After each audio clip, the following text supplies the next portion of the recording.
I am Sherry Naudine, the owner of Collegiate Sports Advocate, and I was just sharing that I've had a big, huge TikTok response this last week for what we do and why we do it.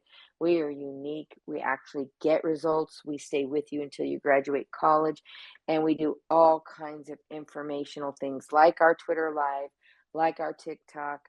We are all over, and I'm going to move to our co-speaker, Dr. Jackie, and let her introduce herself, and then I'll introduce our speaker. Thank you so much. Yes, I'm Jackie Wins. I'm from New Jersey. I'm a former two-sport athlete on the Division II level. While I didn't play softball, I have greatly invested myself within the fandom side of it and helps to grow the game, get more outreach, and so forth. But overall, excited to be here and excited to contribute. Fantastic. And we love Dr. Jackie. She has a show on Tuesday night at 5:30 Central Time that really talks all about what's going on in our sport and things that are happening. So I always encourage you guys to join in there too. So I am going to introduce one of the most inspirational people I've talked to in a long time. And just like how Jackie and I found each other, you just run into like-minded people who are doing things the way we do it, that are inspiring young student athletes to be the best that they can. And we too found each other on social media. And when I got off the phone with her, I was on fire. I couldn't wait for today. So I am going to let Shawnee Harle introduce herself because I cannot do her justice. Shawnee, welcome to our show. Wow, it's so crazy how social media connects people on, in different countries with different sports, and how we found each other on social media was so awesome. And my name is Shawnee Harle. I'm a two-time Olympian and mental toughness coach. I help athletes figure out what's going on in their head, cut through the noise, and release their inner tiger. Basically, I help athletes understand what to do with how they feel. Because if you ever wanted to have a feeling, play a sport. Holy crap. Like every feeling in the history of the world jumps out at you when you're playing a sport. And so often we don't know how to manage and handle those feelings. And that's what I help athletes with. And Shawnee, will you elaborate on your experience and where you're located? Because you mentioned you're in another country, but I also want you to talk about your Olympic experience. Right. I'm talking to you from British Columbia, Canada. And my Olympic experience is what led me to be doing what I'm doing today. At the 2016 Olympics in Rio, as an assistant coach with Team Canada in the sport of women's basketball, we were having the best Olympics that Team Canada had had in about 30 years. Got all the way to the quarterfinals, which everyone knows you win that game, you're playing for a medal. We were playing a known opponent. We were up 21 points at halftime. That's a lot, FYI. And we ended up losing by 5. And it was even just saying that and feeling that again, the darkest place that I had ever been after that loss, because we played not to lose rather than playing to win. We underperformed, we choked, whatever words that you want to use. And it happened on the biggest day, the biggest stage of our lives. And what really intrigued me after I got out of the darkness was why. Why did that happen? What can we do about that? How do we show up as our greatest self on the biggest day, the biggest stage of our life, rather than our scared self? And I decided to delve into that. And I've been doing that ever since, helping athletes show up as their greatest selves when it matters most.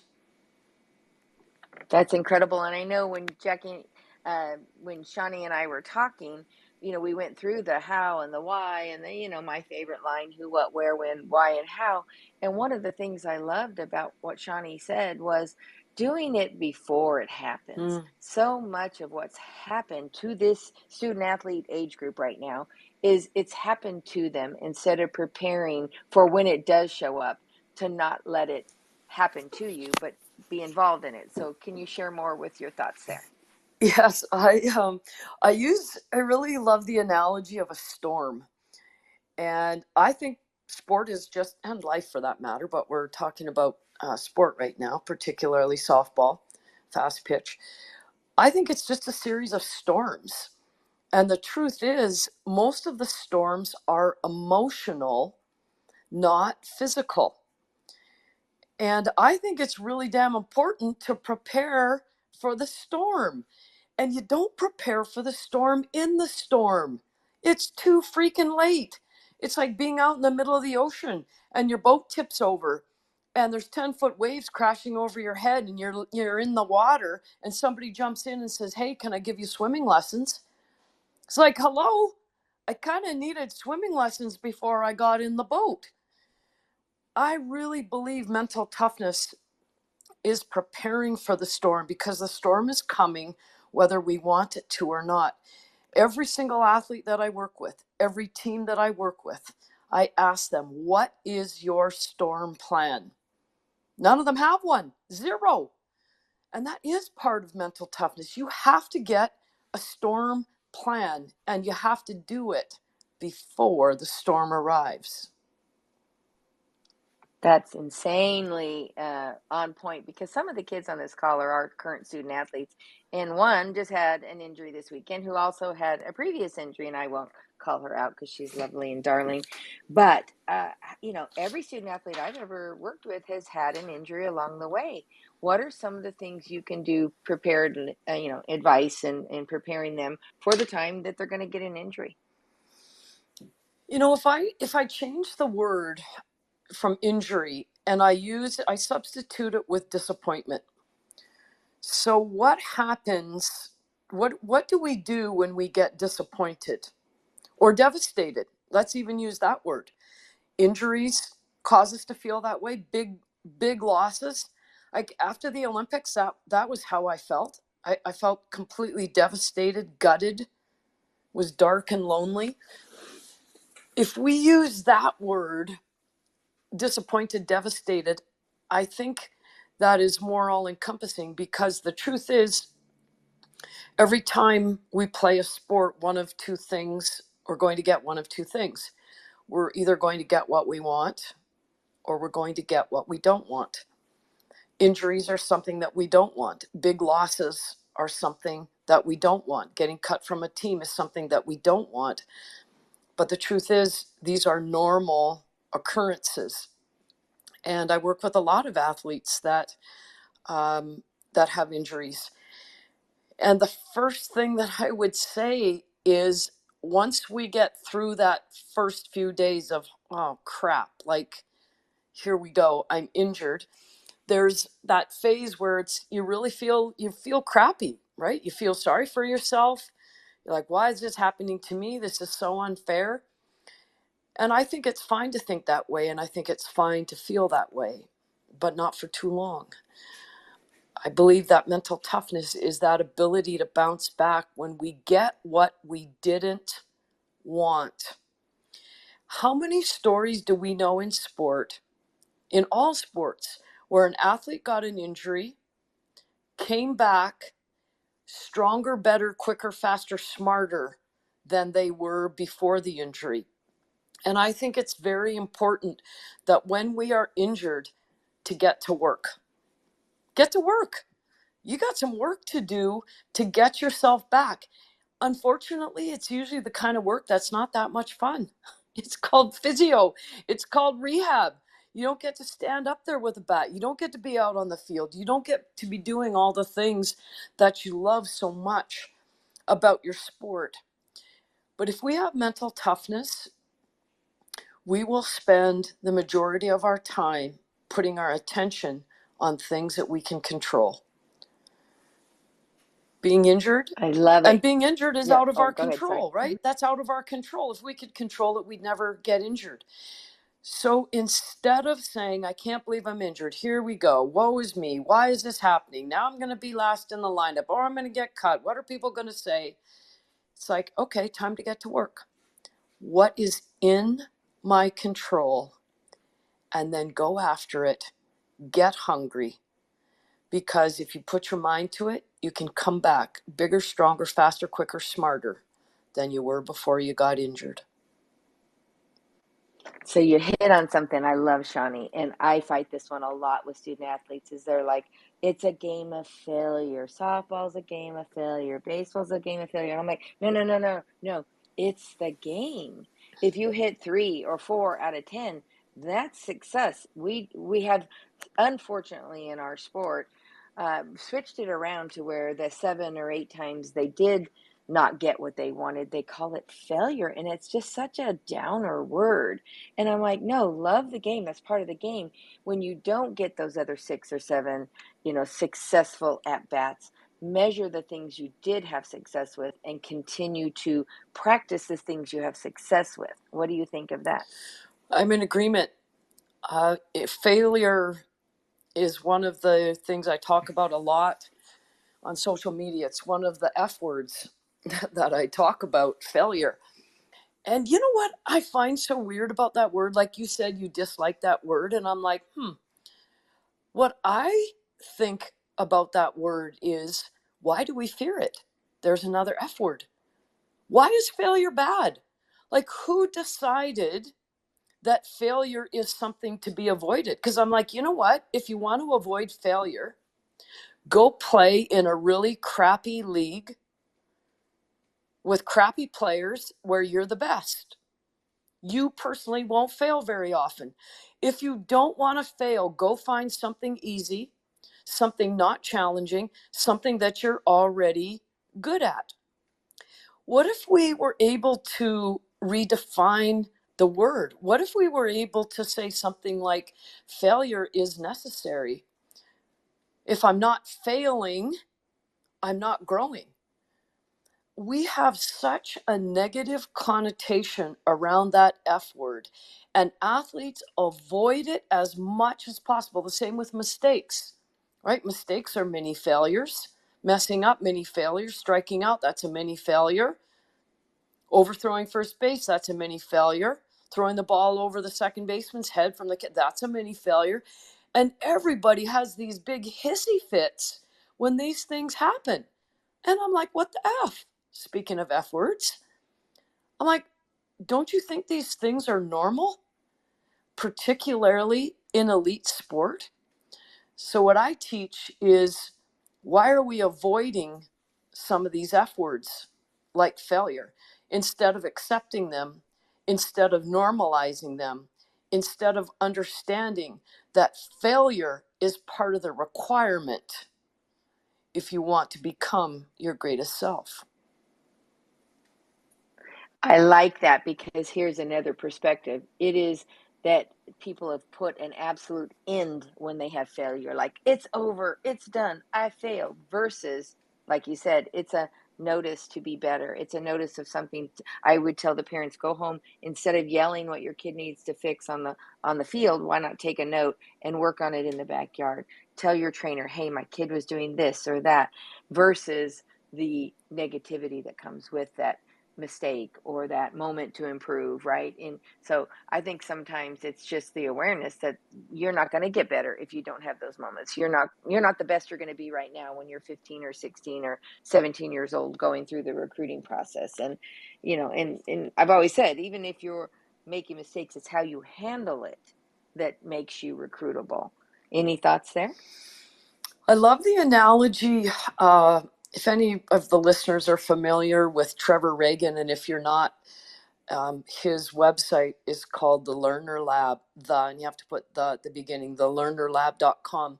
And he uses the analogy of the zoo and the jungle. And if you don't want to make mistakes, if you don't want to fail very often, you got to go hang out in the zoo, because the zoo is where it's safe, where it's easy, and where it is predictable. Or you can decide, you know what, the heck with the zoo, that's ridiculous in there.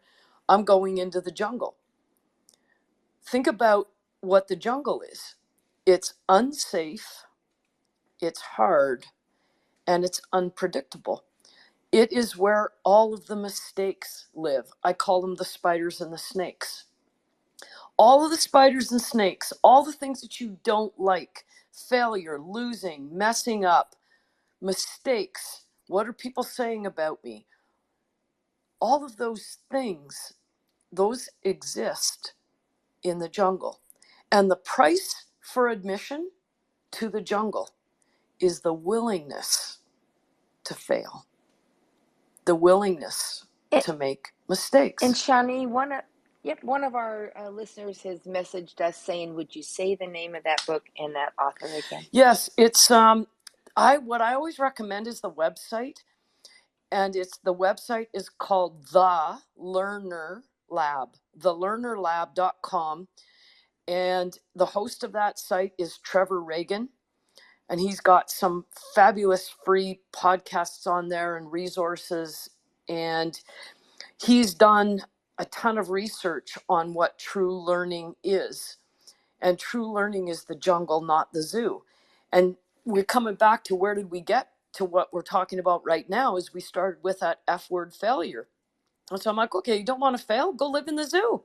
See how that's going to work for you. See how well you're going to get recruited when you hang out in the zoo. You're not getting recruited if you hang out in the zoo. Coaches recruit jungle tigers. They do not recruit zoo tigers. But the price for admission into the jungle is the willingness to face the spiders and the snakes.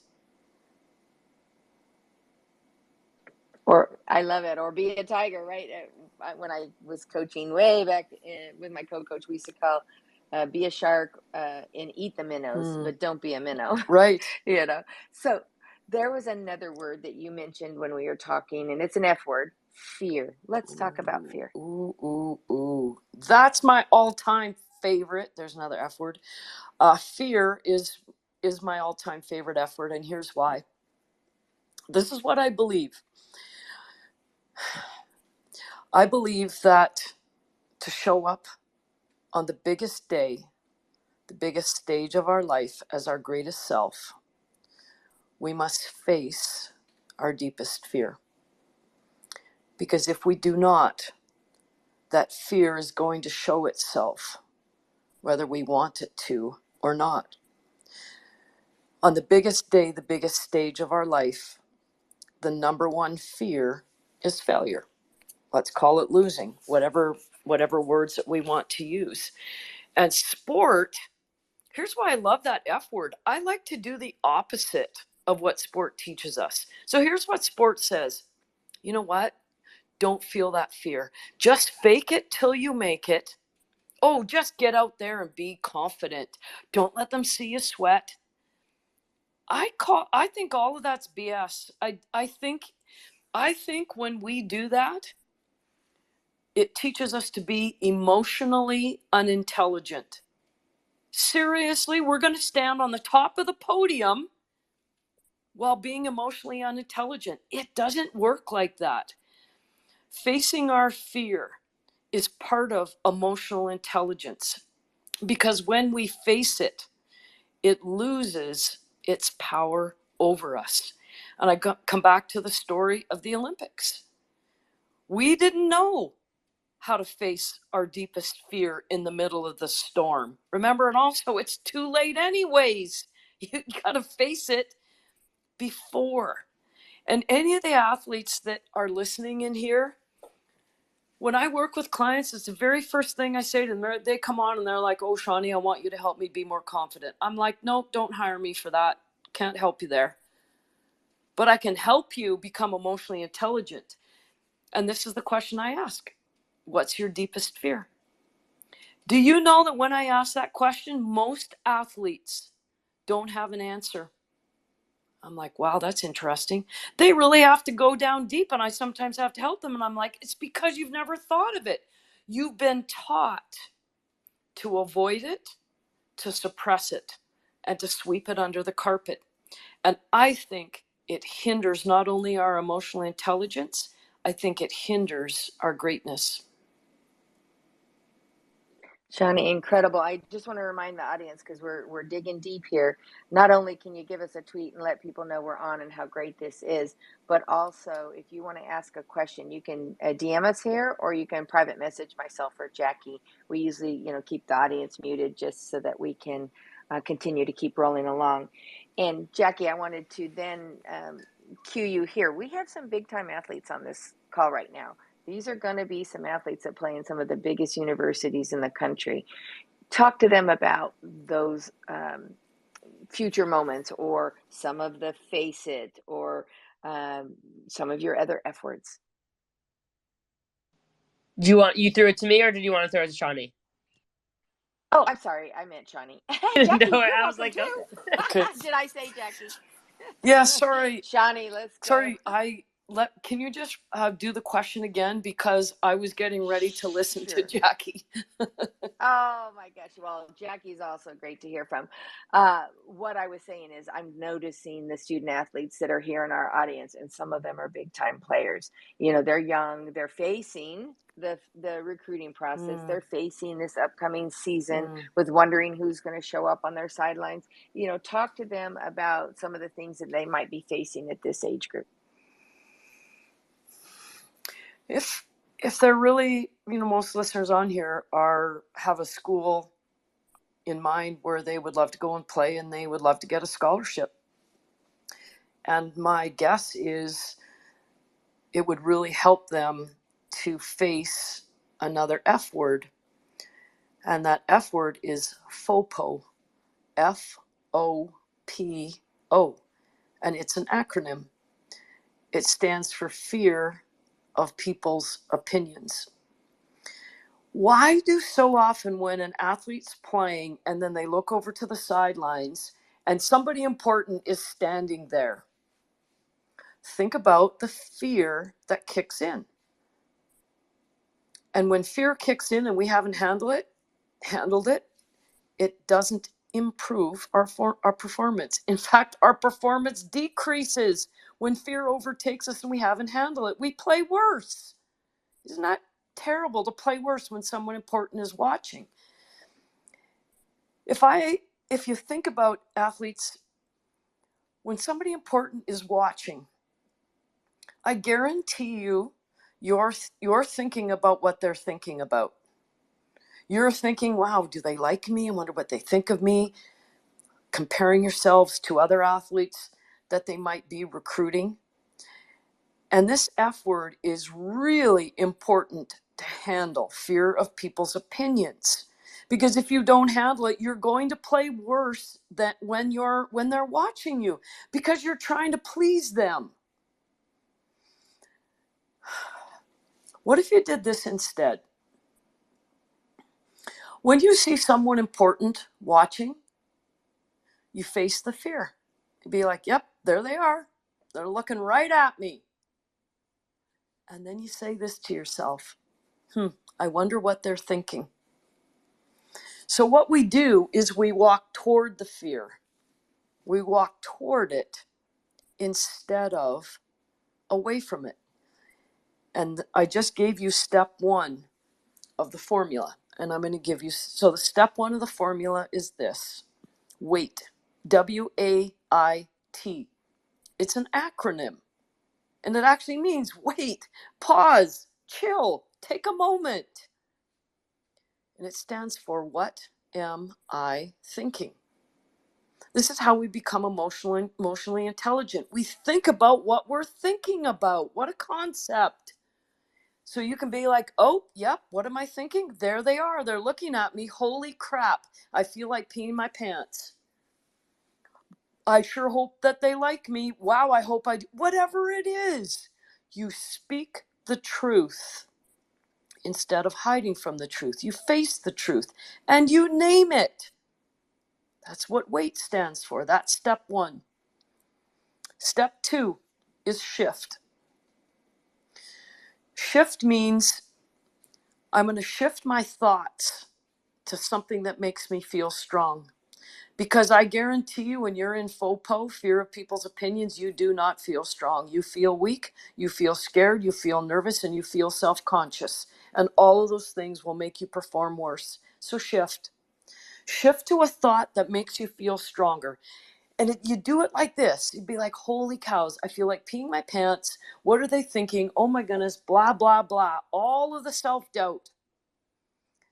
To shift, ask yourself this: what else could be true? Isn't that a freaking good question? I really like that question. What else could be true? And then you think about, well, they might really like me. You'd be like, you know what? I really like me. You'd be like, you know what? I've been working my freaking butt off for this. I'm ready. And more importantly, I'm prepared. I've done the work. Like, think about how many other thoughts could be true. So we shift out of that voice of self-doubt, because the voice of self-doubt will always try to take the microphone. And we use our voice of courage. We shift to thoughts that make us feel strong. Then step 3 is choose. We choose a courageous action. Think about what a courageous action would be. Well, the athletes that I work with, I'm like, here's your courageous action. Sharpen your claws and pounce. Sharpen your claws and jump into the frickin' jungle and let her rip, regardless of who is watching. Wait, shift, choose is a wonderful way to handle our fears. That's awesome. And again, audience, feel free to ask any questions or bring anything up. I'm gonna bring up another one because our co-coach or co-host and I were talking about some of the things you see in our sport. There's a real high-profile player right now that has a phenomenon called the yips. And our son had it in high school. I mean, it's always the smart kid, the kid that's under pressure. Man, he could throw out a runner at second, but throwing the ball back to the pitcher when he was the catcher was a struggle. It's like, and it literally is a psychological phenomenon. Have you ever run into situations like that? I have. Golfers get it. And believe it or not, not believe it or not, of course you can believe it, because it's not abnormal. I had it. I had it in pickleball. I'm a pretty damn good pickleball player. And for 3 weeks, I couldn't get a serve in. I could not figure out. Do you know how big the serving area is in pickleball? It's like the size of a freaking football field. It's so big. And I could not get a ball to go in there. I felt like my arm, I'm right-handed, I felt my arm was like not even part of my body. I could not figure out how to hit that little wiffle ball into the service area. Golfers get it in putting. And what you just mentioned is they get it in softball. In fact, I'm working with a softball team, and the catcher had it. And I got on a call with her, and the catcher's like, Shawnee, I cannot throw the ball back to the pitcher. I'm like, well, tell me about that. And she said, yep. She said, when I throw it, if I try to throw it hard back to the pitcher, it lands in the dirt. I throw it in the dirt to the pitcher. So another form of the yip. So here's what I've done to help with this. And boy, oh boy, it's not an overnight fix, but this is what I did with this catcher. Is I said, okay, if you're throwing the ball into the dirt, are you releasing the ball too late, too early, or just right? And she said, too late. And I'm like, okay. So I said to her, I want you to go to your next practice, and I want you to see what will happen if you release the ball too early. So what we're trying to do is we are trying to get our body to remember something that it knows well, which is called feel. Another F word. Our body understands feel. And one of the things that gets in the way of feel is thinking. So when I overthink, we stop trusting our body and it gets in the way of feel. And so this is what we did with this catcher. And she went and experimented with too early, too late, just right. And then here was the other one. I said, why don't you, I said, have you ever tried throwing it back sidearm? And she's like, oh. I said, can you throw sidearm? She's like, yeah. I said, well, there's no rule that says you have to throw it back the overhand. I said, why don't you try throwing it sidearm? And she did, and eventually worked herself through these yips. Because she's like, Shawnee, how is my coaches ever going to play me if I can't even throw the ball back to the pitcher? No, that's incredible, and that's what you see happen. They kind of modify their throws back, and they do work through it. But it's really a deeper, um, concept, and you hit on it about the feeling. It is the fear of Yes, failure. Typically, they have too much time to think about making that perfect right. throw. When hey, if that runner's stealing, they don't have to think about it. Exactly. They just do what they've practiced doing. Their memory of going back. So it's usually under pressure when the whole stage is watching you and all eyes are on you. So I think that's incredible. And I know, again, we've got some talented young ladies that are just about to hit their state tournament here in Texas. Any other advice for them as they're anticipating these next big games? This is state high school ball, not tournament ball Mm-hmm. at this point. Oh, yes. I'm so glad you asked me that. Here's something that I would like the listeners to think about as you get ready for this big day. Like, you got some big days coming up here. We coming back to the F words again and facing them. Here's a great quote, and it says, without fear, there can be no courage. So if you never allow yourself to feel fear, you never face your fear, how in the world are you going to ever practice being courageous? So that's something to think about. And here's the other question that you could ask yourself. Okay, here I come, biggest day of the season coming up. My turn, coming up to the plate. Ask yourself this: how would you stand up there? How would you swing if you weren't afraid of striking out? How would you stand up there? How would you swing if you weren't afraid of what people thought? We don't ever think of that. We always remember I said the fear takes the microphone? Why don't you let courage take the microphone? How would you run the bases if you weren't afraid of being thrown out? So it's another way of facing our fears. How would I show up right now if I wasn't afraid to fail? How would I show up right now if I wasn't afraid to make a mistake? Because without fear, there can be no courage. And may I add here, I've always said, be your own cheerleader. And sometimes it's hard to cheer for yourself. So you cheer for your opponent. You just struck out. You said, that's all right. Let's go get this kid. I was a AAU track runner in my younger days, and they taught you focus words. And it's really simple. Like, pick your favorite food. What's your favorite food? And a kid will say sushi, and it makes them laugh, right? And so you'll hear some of the kids that I've worked with yelling food from the sidelines. Hey, fettuccine, let's go. And then it's like clears their mind of all the nerves while they're on deck and they're practicing their swings, and you see them getting tight, and they get in the batter's box and they're all tight, and somebody yells taco. It's the funniest thing you've ever seen, but it clears their mind and it gets them focused on just trusting themselves and having no fear of failure, right? Well, you know what else I think we forget? We're not the only ones feeling the fear. I mean, I work with a lot of softball teams and I work with the pitchers. Do you know how fearful pitchers are? So here you are standing at the plate thinking, oh my goodness, I feel like peeing my pants right now. Guess what the pitcher's thinking? So this is another way of managing our fear.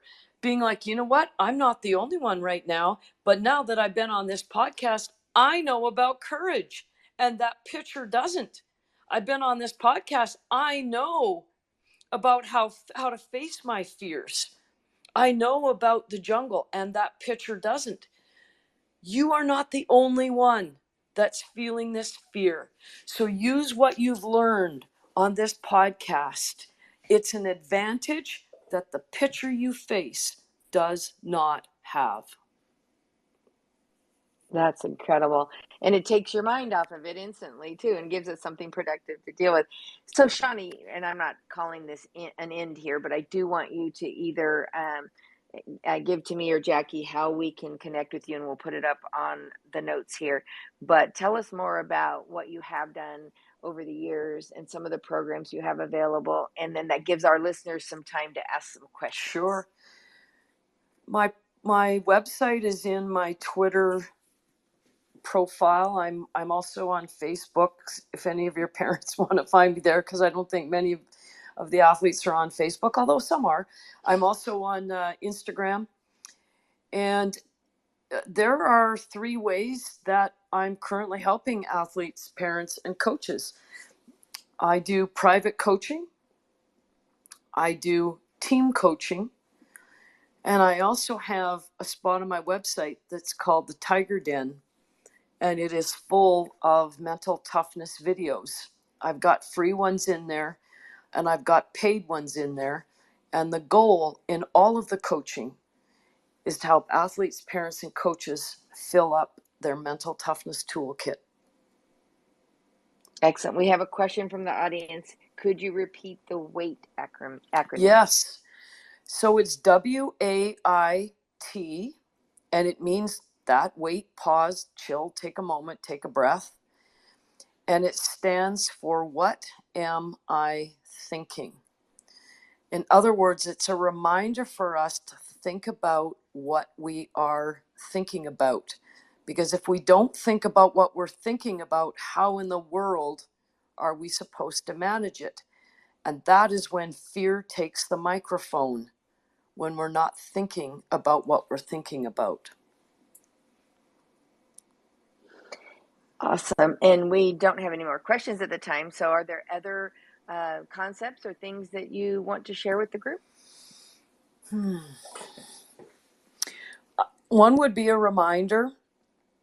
Remember, we talked a little earlier about the storm, and I had mentioned a storm plan.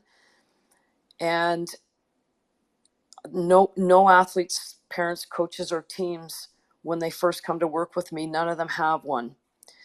And I'm really encouraging your athletes that are listening to come up with a storm plan. And what that means is, so when I feel like my nerves are overwhelming me and I don't know what to do about it, what is my plan? You felt that before. You're waiting. You're sitting you're in the on deck circle. It's like, holy crap.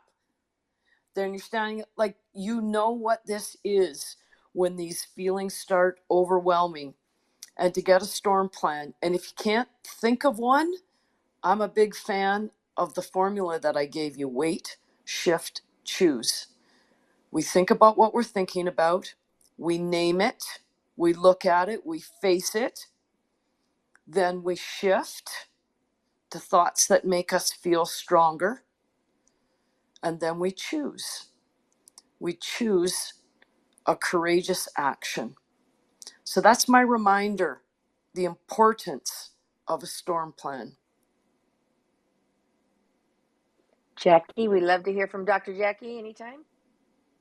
Yeah, I mean, I think especially as you're starting to, enter your tournaments and you're gearing up for possible recruitment and so on, I think there's a lot of things on your mind. And one thing that we tend to forget is preparing. And what I love that Shawnee mentioned was that you need to be prepared before the storm actually happens.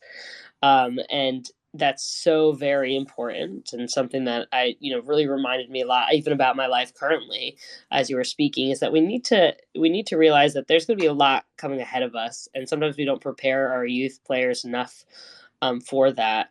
And how are you going to deal with that stress? How are you going to, play through that stress, and all the different variable parts of it? And so it would be wise to start thinking ahead for yourself and say, hey, I know this is coming. I know tournament season coming. I know everything's, how am I going to be able to take care of myself through this and keep a positive mindset while I'm in that zone?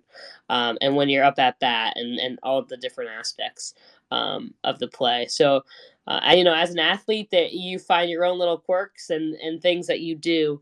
But I would encourage you to take one step ahead. And you see that in the collegiate game at points now. I forget which team was doing it really nicely, but each time it looked as almost as if they were coached or working with somebody, where each time they were up at bat, you saw them take breaths, right, to sort of center. And it's going to be an important part of your game as you continue. So this is awesome. And we have another question from the audience is what do you do when you get frustrated? And that's another F word, if I must note. Is that for me or for Jackie? Go ahead, Shawnee. Okay. That's for you. Sorry. Well, frustrated is completely normal. In fact, actually, no, I do have a way that you can not get frustrated. Stop caring. There, fixed it. When you don't give a crap, you don't get frustrated. Every elite athlete that I work with gets frustrated. That is high performance behavior. Of course, you're going to get frustrated because it matters and you care. So, how about this? I'm going to give you another F word. It is perfectly okay to be frustrated. In my opinion, it's perfectly okay to feel any feeling that comes along because they're called feelings because we're supposed to feel them. What a concept. So you're allowed to feel anything you want, which again is contrary to what sport teaches us. Sport wants us to select our feelings. Well, that's ridiculous. Have any feeling you want. And when you feel frustrated, try this. Feel frustrated, whatever that is. And you get to do it for, I'm going to say you're allowed to feel frustrated for, 5 seconds. That's the Canadian judge giving you 5 seconds. You're allowed to feel frustrated. So do whatever it is. Boom, there it is. Let it out. And then here's what you do next. There's 2 steps. The first one is an F word. And it is not going to be what you think. You're not even going to guess this F word in a bazillion years. After you feel frustrated, you do this. Forgive. Didn't see that coming, did you? Forgive. Forgive yourself. For what? For being imperfect. Sport teaches the exact opposite. Sport teaches us to be hard on ourselves, to throw ourselves under the bus, and that negative self-talk gets rewarded. I hear coaches say this about athletes all the time. Oh, she's so hard on herself. I'm like, stop wearing it as a badge of honor. Try this instead. Feel whatever you want to feel and then forgive. And then you know what you add after that? Give yourself a coaching tip. I'll give you an example. Remember I said I play pickleball and I'm pretty good. And today I was so pissed off. I kept hitting this frickin' ball into the net and costing us points. And so I was doing my normal little having a hissy fit. And then it's like, hello, Shawnee, you're a mental toughness coach. You may want to take 1 or 2 of your own tips here. I'm like, oh, yeah, right. So when I made a mistake and I felt frustrated, I felt frustrated. And I was allowed to feel that. And honestly, I think I was only about 2 or 3 seconds that I felt that. And then I did this. That's okay. Hit it a little bit higher next time. See what I did? Got frustrated, forgave myself, and then gave myself a coaching tip. And here's another F word. It was freeing. It was freeing. It's like I got out of jail instead of, okay, let's see how long I can beat myself up for.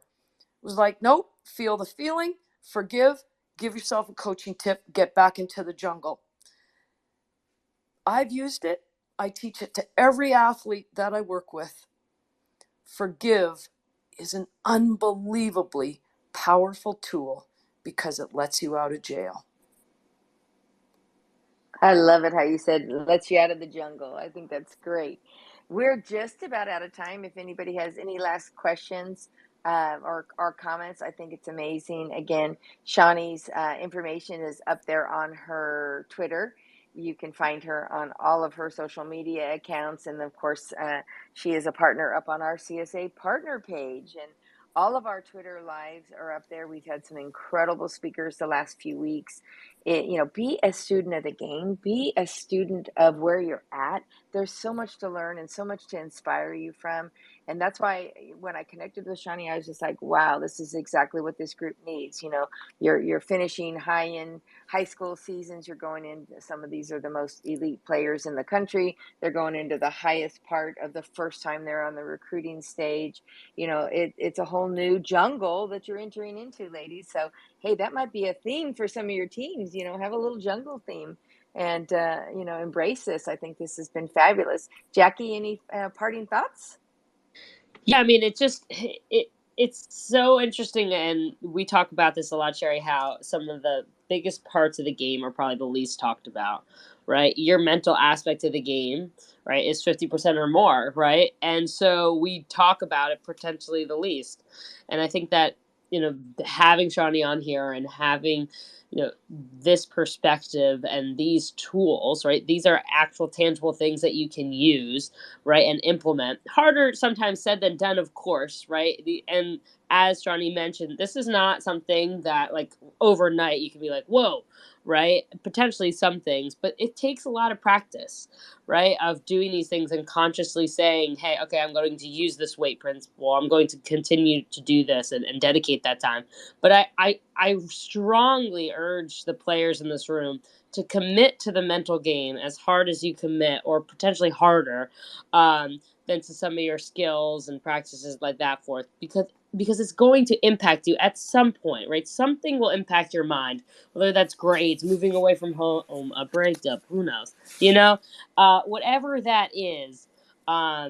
It will impact things. And so if you can best prepare before the storm, like Shawnee says, I really do think that was powerful, and something to consider. Well, and I'll insert here and hopefully close this out for all of you guys to stay on our time. Is we spend so much time on our lessons and fixing our physical body and fixing our mechanics and our skill. This is a chance to actually work on your mental game. I would love to see some of you guys reach out, maybe even as a team, because several of you are on the same team, and engage in some of Shawnee's you know, sessions and opportunities. So maybe we can get her down here to Texas. What do you all think? Give me some claps there. And Shawnee, would you like some final words on how to get in touch with you, or how to keep going from where we're at here tonight? Just I want to build on what Jackie said. Mental toughness, it's a skill. Don't you think that's awesome? That it's a skill? That means you can get better at it. But there are no free rides. You can't get better at it by hoping for it, by wishing for it, or by wanting it. You have to get better by doing it. You fill up your mental toughness toolkit, and then the best way to make tools be effective, you have to use them. Best of all, you have to keep them sharp. Get a mental toughness toolkit, practice it, sharpen it, hone those tools. And if you want to know more, my website's got all the information on it, ShawneeHarle.com, and I'll help you build a mental toughness toolkit. Fantastic. Shawnee, I cannot thank you enough. I said it when we first met. I feel like we're long lost friends and we're meant to connect here for the betterment of all of these student athletes. And again, she's on our page under our partners, and she's got her own site. You can connect with her there and share this when you're done. If you like this program, share it to your Twitter and let everybody know. The more we share this, the better we are, better than me. One of my favorite lines there. and continue to grow our sport and the success that all you guys have. And I want to wish you all a great week, and don't forget to send me ideas for next week's session. That's how we get the next session going. I don't even have one in mind, so I'm open to what you guys want to hear from next. So thank you again, Shawnee. Thank you again, Dr. Jackie. Jackie has her site tomorrow at 5:30 Central. Come listen in. It's a great way to know more about the sport and the players and what's going on in softball. And let me see here. We got one more comment here. Yes, a storm plan or a routine when athletes get overwhelmed or frustrated is good stuff. And let's see. I think that was it. Somebody said thank you. So we appreciate that. Everybody have a great night. Thanks, Shawnee. All right.